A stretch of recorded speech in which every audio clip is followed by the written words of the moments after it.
What's up guys, this is Matt here. This is Merch On. If you're new here, take a second, hit that subscribe button below, hit the bell notification so you'll know when I post a new video, and thanks for joining this episode. So today we're going to look at how to create a word search. We're going to be using BookBolt Studio and their new and improved platform here. When you go to the old designer in BookBolt, I'll leave a link in the description below if you'd like to try out BookBolt. Using the code MERCHON for 20% off your order. They have a new and improved BookBolt Studio. If you're familiar with the old designer, when you log in now, you'll see try BookBolt Studio. All this is moving to the BookBolt Studio. So this is what it looks like. You have your shapes, text. You could upload your own files. You got Pixabay, Unsplash. Then you have all your interiors. Now with the Pro, you get all the stuff you see here. We're going to be looking at the word search today, which is right here. So if I hit preview, it's your typical word search. And so if I select that, you could select which page you want it to be on. We're just going to select this first one here. Hit next.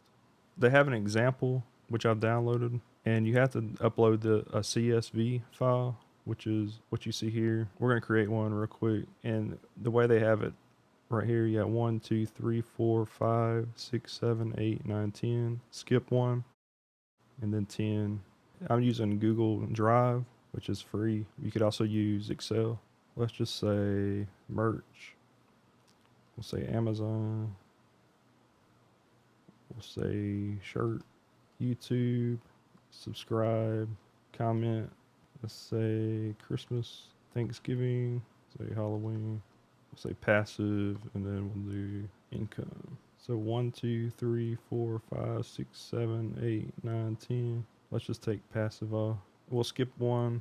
Let's say pop socket, hoodie, Etsy, moose, cow, chicken, rooster. And you can put whatever you want. I'm just putting some random words here. We'll just say fish. And say we want to export. Let's name this.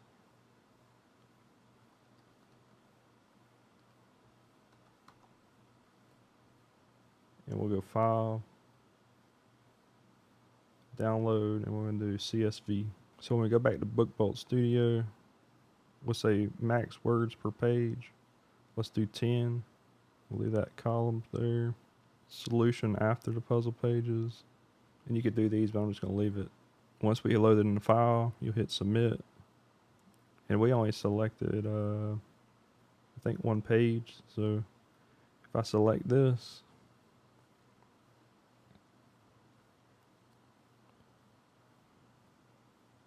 you can see it has the words there. And we can move this down. So it has the page here.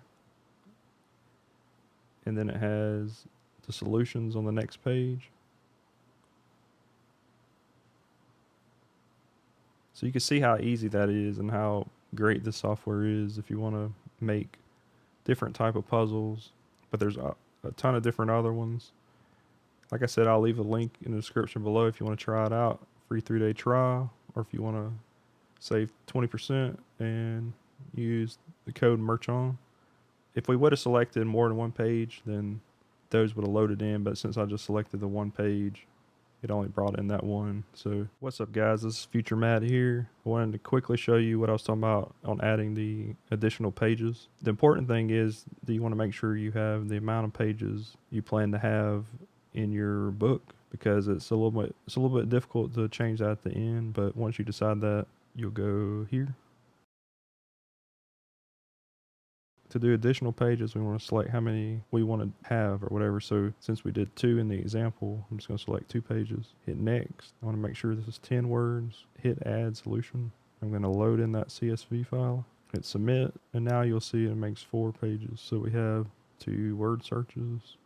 Again, you can move this around, and you can make it interesting by adding like images and stuff that pertain to what you have shown here, and just kind of gray them out in the background. So you have your solutions. But anyways, until next time, thank you for tuning in, and we'll catch you guys in the next video. Merch on.